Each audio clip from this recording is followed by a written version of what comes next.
It's time for the first AMA of the new year, where $3 supporters at Patreon and Subscribestar get to ask me anything, and $5 supporters can give me a shout out.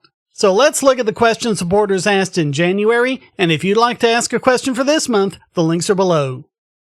Let's start off over on Subscribestar, where Tomasz Urbański asks, "You seem to have a pretty interesting career working in different industries and having a rather wide set of skills. Can you tell us about it in more or less chronological order?" So I guess if we're starting off chronologically, that would probably be having to do with music, although I never really wanted to make a career out of it, but I did make some money doing it. I got paid playing in a couple of concert bands, and I also was in a progressive rock band, Reason and Instinct. And it was just playing here and there and making a little money, but not really any sort of career.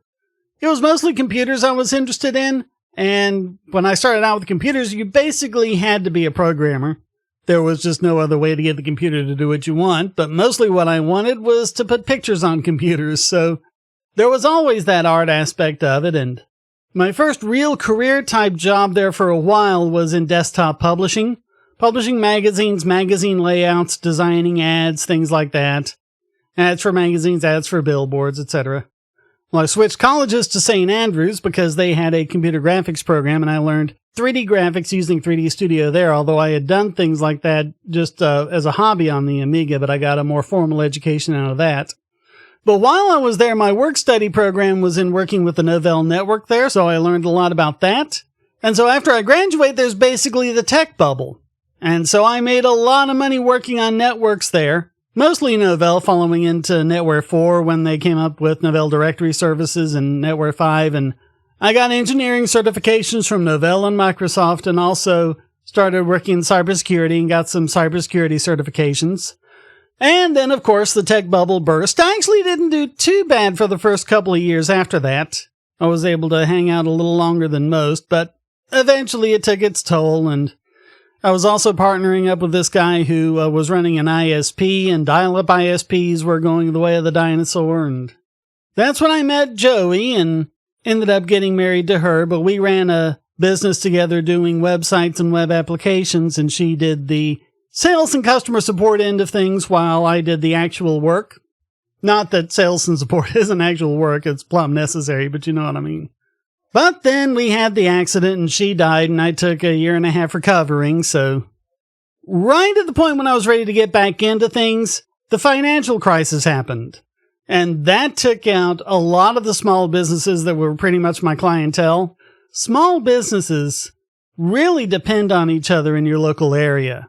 And if something happens that makes one or two of them go down, it can have a cascade effect, and just a lot of the rest of them fall like dominoes, so I had to figure out how to do more value-added stuff, and of course online video was just starting to take off at this point, so started getting into that. I attached myself to someone who had been with TV stations for something like 30 years, and I learned a lot from him, and we did a lot of commercials together, and I spun off with that on my own. And of course, while all this is going on, the CGI software is just getting better and better. I made the transition from 3D Studio, or as it later became 3ds Max, over to Blender, and although I'd love to make a living on YouTube, that's clearly not in the cards, so I'll have to keep doing stuff for various clients and so on, but I've been just expanding out in other areas of that, doing things like captions and stuff like that, a lot of things that people are needing more and more.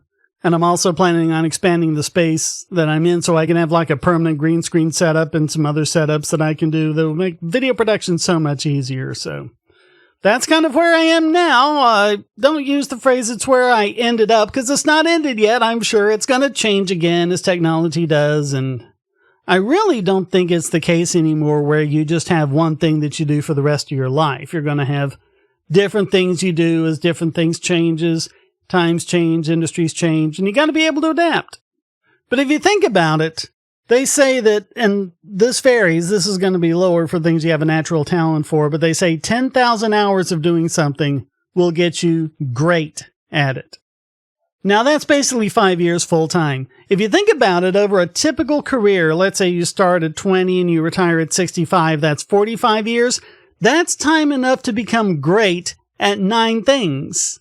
So why wouldn't you? Maybe not 9, but you could pick 3, 4, 5 things to really do and really get good at. So I don't see why not. All right, over on Patreon, new guy. Pardon me because I'm going to mangle up this name. Veritasquaesitor. He asks, I've greatly appreciated your perspective for many years and believe the more people there are who think critically and can recognize bogosity, the better off we are as a society. What can we do to help you grow the channel and thereby spread the message of voluntarism and libertarianism? Well, you're doing the first part, which is supporting directly.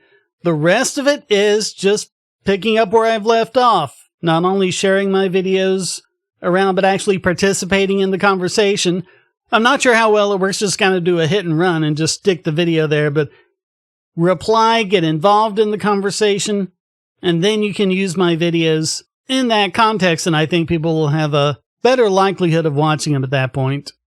And it may not seem like much, but that's really all there is to it. Word of mouth is the one thing they can't stop. And you never know, if you do it and other people do it and other people do it, at some point it might hit this one big influencer who can really get it out and get a lot of attention for it. But even if that doesn't happen, it's like in that old commercial, you tell two friends and they'll tell two friends and they'll tell two friends and so on and so on and so on. So I think that's really what it's all about. But also, like I said, the more money I make doing this, the more of this I can do, and the less I have to do work for other clients making other things, the kind of things that they want, instead of the kinds of things that I would do for myself to help get the word about all this and try to make this old world a better place after all. Sid Padmanaban asks, what is the best way to deal with the problem of ticket scalpers? Many people are proposing banning resale of tickets for more than they were bought for, which I'm assuming you don't agree with. Well, of course I don't, and if you buy something, isn't it your property? And don't you get to do anything you want to with it, including resell it to someone else for whatever kind of price you can get out of it? So how does that not apply here? And finally, Darth Vega asks, what is the first computer virus you dealt with personally, and what are some notable viruses you've had to deal with when fixing computers? I don't remember the first virus, but I do remember the first antivirus program I ran. It was on the Amiga from a guy named Steve Tippett called Virus X.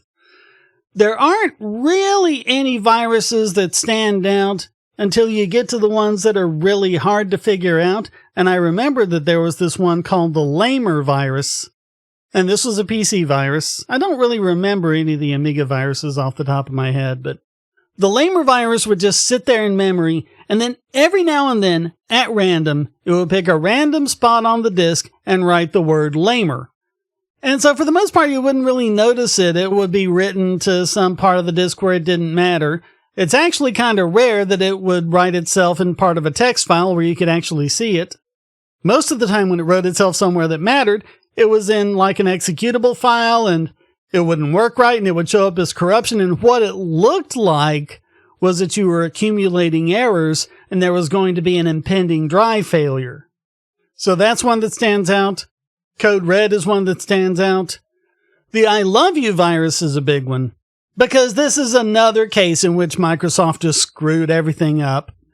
I'll never understand what they were thinking when they were saying, hey, let's put in a full Visual Basic interface into Microsoft Word, which no one asked for, no one wanted, but what happened? Well, it just meant that they could write this kind of virus. And this was really the first of its kind, at least the first that was widespread, and it showed up as a love letter. And who wouldn't want to get a love letter in an email?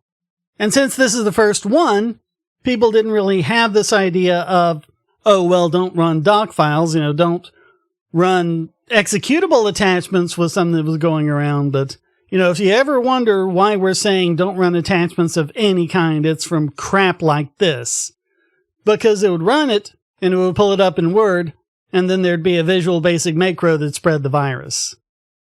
And then you had other email viruses because Outlook had no security in it whatsoever. And so what the viruses started doing when they spread themselves was they go into your address book and pull out an email address there and use that as the from address and then blast it to everyone else in your address book. And so they'd receive the email from you, not realizing it's from you. It looks like it's from someone else, but since it's from someone else in their address book from their circle of friends, then it would make it through the whitelists and the blacklists and everything else, and it would show up as like, hey, I know that person, I'm going to open this email. And yep, that was a big problem. And reading about some of the things that Microsoft is doing with Windows 11, it's like they still haven't learned their lesson. You don't need to do this kind of crap with everything, Microsoft. And that's just the kind of thing you're dealing with. It's such a headache, and yes, Microsoft is to blame for almost all of it, because you can write viruses that run on Linux and Mac and things like that, but it's a lot more difficult because they have a built-in security model that works. And it's just a shame that after all this time, Microsoft still won't do it. Alright, that's our first AMA for 2023. Until next month, thanks so much for watching. Comments for the comment god, shares for the share through, please hit like, subscribe, and the bell, and go to donate.bogosity.tv to keep me doing what I do. Thanks again, and until next time, stay strong and be free.